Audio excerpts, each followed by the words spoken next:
இயேசுவுக்குள் பிரியமான சகோதர சகோதரிகளே, இன்று திரு அவை இயேசுவின் திருமுழுக்கு ஞாயிறை சிறப்பிக்கின்றது. இந்த ஞாயிற்றுக்கிழமையோடு கிறிஸ்து பிறப்பு காலம் முடிவுறுகிறது. இன்று நமக்கு கொடுக்கப்பட்டுள்ள வாசகங்கள் இயேசுவின் மனித தன்மையையும் இறை தன்மையையும் இயேசுவினுடைய பணி வாழ்வின் லட்சிய தெளிவையும் வலியுறுத்துகிறது. இயேசுவினுடைய பணி வாழ்விற்கு அவருடைய திருமுழுக்கு ஒரு முகவுரையாக அமைகிறது. இதை இரண்டாவது திருக்காட்சி பெருவிழாவாகவும் திருச்சபையில் கொண்டாடுகிறார்கள். ஏனெனில் கடவுள் தன்னை மூவொரு இறைவனாக இங்கு பிரசன்னப்படுத்துகிறார். இன்றைய முதல் வாசகம் எசாயா நூலிலிருந்து எடுக்கப்பட்டுள்ளது. அதிகாரம் 42, இறை வார்த்தைகள் 1-4 மற்றும் 6-7 முடிய. எசாயா இறைவாக்கினர் இயேசுவினுடைய வாழ்க்கை சுருக்கத்தை 500 ஆண்டுகளுக்கு முன்பே முன்னுரைக்கின்றார். பாபிலோனிய அடிமைத்தனத்திலிருந்து மக்கள் தங்களுக்கு விடுதலை அளிக்க ஒரு மீட்பர் வருவார் என எதிர்பார்த்து காத்திருந்தார்கள். கடவுள் அவர்களுக்காக நம்பிக்கையின் நற்செய்தியை இறைவாக்கினர் வழியாக கொடுக்கின்றார். அந்த ஊழியரின் பணியையும் பண்புகளையும் எடுத்துரைக்கின்றார். புதிய ஏற்பாட்டில் இறை ஊழியராக இறைமகன் இயேசு மனிதனாகிறார். பணிவிடை பெற அன்று, பணிவிடை புரியவே வந்தேன் என்பதை இயேசு நன்கு அறிந்திருந்தார். அன்போடும் பரிவோடும் இரக்கத்தோடும் மற்றவர்கள் வாழ்க்கையில் நம்பிக்கை ஊட்டுபவராக, குணப்படுத்துபவராக, காயங்களுக்கு மருந்திடுபவராக வாழ்ந்தார்.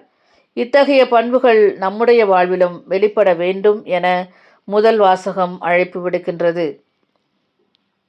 இன்று இரண்டாம் வாசகம் திருத்தூதர் பணிகள் அதிகாரம் 10, இறை வார்த்தைகள் 34-38 முடிய உள்ள இறை வார்த்தைகள். ஆதி திருச்சபையில் ஒரு மறுமலர்ச்சியை, ஒரு திருப்பு முனையாக இந்த வாசகம் உள்ளது.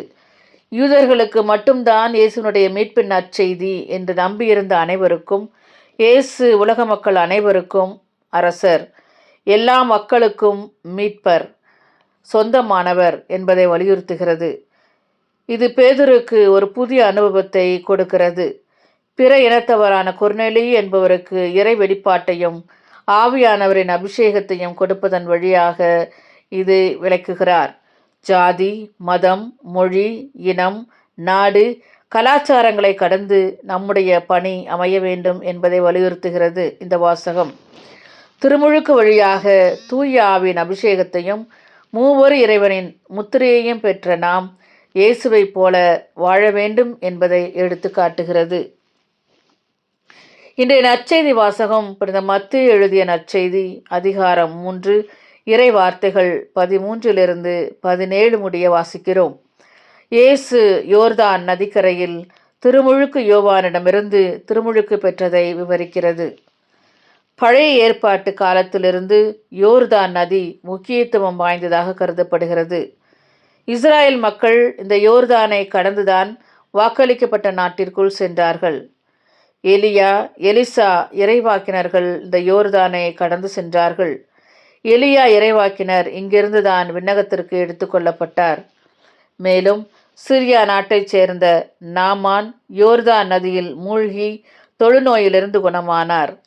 எனவே யூதர்களுக்கு யோர்தான் நதி முக்கியத்துவம் வாய்ந்ததாக உள்ளது. புதிய முன்னெடுப்புகள், சுத்திகரிப்பு நிகழ்வுகள், மாற்றங்கள் இந்த யோர்தான் நதிக்கரையிலிருந்து துவங்குகிறார்கள். இது அவர்களுக்கு ஒரு ஆன்மீக எல்லையாகவும் அமைந்துள்ளது. இந்த முக்கியமான நதிக்கரையில்தான் இயேசு திருமுழுக்கு பெறுகிறார். பாவமில்லாத அவர் ஒரு பாவியைப் போல யோவானிடம் தனக்கு திருமுழுக்கு கொடுக்குமாறு வேண்டி நிற்கின்றார். கடவுள் தன்மையில் விளங்கிய இறைமகன் தாழ்நிலையை ஏற்று அடிமையின் தன்மை பூண்டு மனிதருக்கு ஒப்பானார். இயேசுவின் இந்த தாழ்மை நிலை நமக்கு பாடமாக அமைகிறது. இரண்டாவதாக, இயேசு திருமுழுக்கு பெற்றவுடன் தனது பணியை துவங்குகிறார். திருமுழுக்கு அவருக்கு ஒரு முகவுரையாகவும் அமைந்துள்ளது. கடவுள் தனக்கு கொடுத்த பணியை செய்ய துவங்கும் பொழுது மூவொரு இறைவனின் பிரசன்னம் இங்கு வெளிப்பட்டு, இவரே என் அன்பார்ந்த மகன், இவரிடம் நான் பூரிப்படைகிறேன் என்று கடவுளே சான்று பகர்கிறார். நாமும் இறை திருவுளத்தை நம்முடைய வாழ்வில் நிறைவேற்றும் போது மூவொரு இறைவனின் பிரசன்னம் நமக்கு பலமாக இருக்கும். நம்மை பார்த்தும் இவர்கள் என் அன்பார்ந்த மக்கள், இவர்களிடம் நான் பூரிப்படைகிறேன் என்று இறைவன் மகிழ்ச்சியாக நம்மிடம் கூறுவார். இறை திருவுளத்தை அறிந்து நாம் நிறைவேற்ற தயாராக இருக்கிறோமா? மூன்றாவதாக, இயேசு திருமுழுக்கு கொடுப்பதற்கு முன்பு 30 வருடங்கள் தாய் தந்தையோடு மறைந்த வாழ்வு நடத்தியார். திருமுழுக்கு பெற்ற பின் தன்னுடைய பணி வாழ்வை பகிரங்கமாக தொடங்கினார். வாழ்வின் லட்சியத்தை கூர்மைப்படுத்தினார். தந்தையின் திருவுளம் எது என தேர்ந்து தெளிந்தார். யாருக்கு பணிபுரிய வேண்டும், எத்தகைய பணிபுரிய வேண்டும் என்பதன் லட்சிய தெளிவோடு தம் பணி வாழ்வை தொடங்கினார். ஏழைகள், ஒடுக்கப்பட்டோர், சமுதாயத்தில் விளிம்பு நிலைக்கு தள்ளப்பட்டோர், கைம்பெண்கள், பாவிகள், நோயாளிகள் இவர்களை தேடிச் சென்றார். லூக்கா நற்செய்தி 4ஆம் அதிகாரத்தில் கூறுவது போல, ஆண்டவரின் ஆவி என் மேலே, என்னை அபிஷேகம் செய்துள்ளார். ஏழைகளுக்கு நற்செய்தி அறிவிக்கவும், சிறைப்பட்டோருக்கு விடுதலை வாழ்வு வழங்கவும், பார்வையற்றோருக்கு பார்வை தரவும், ஒடுக்கப்பட்டோருக்கு உரிமை வாழ்வு வழங்கவும், ஆண்டவர் அருள் தரும் ஆண்டினை அறிவிக்கவும் என்னை அனுப்பியுள்ளார் என்று முழங்கினார்.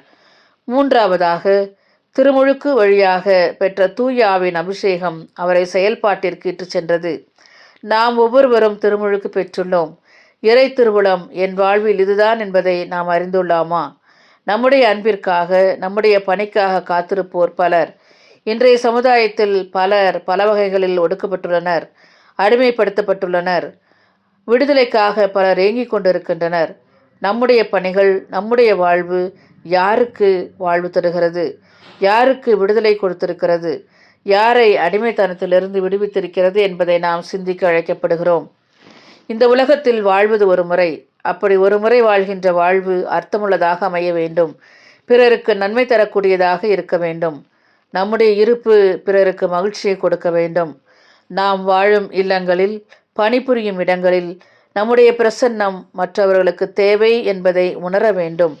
நம்முடைய வாழ்வில் நாம் இறப்பதற்குள் யாராவது ஒருவரையாவது நாம் வாழ வைத்திருக்க வேண்டும். முயற்சி செய்வோமா? வல்ல இறைவன் அதற்குரிய அபிஷேகத்தை நமக்கு தருவாராக. ஜெபம். அன்பு இறைவா, என்னுடைய இருப்பு மற்றவருக்கு மகிழ்ச்சி கொடுக்கக்கூடியதாக அமைய வரம் தாரும். ஆமேன்.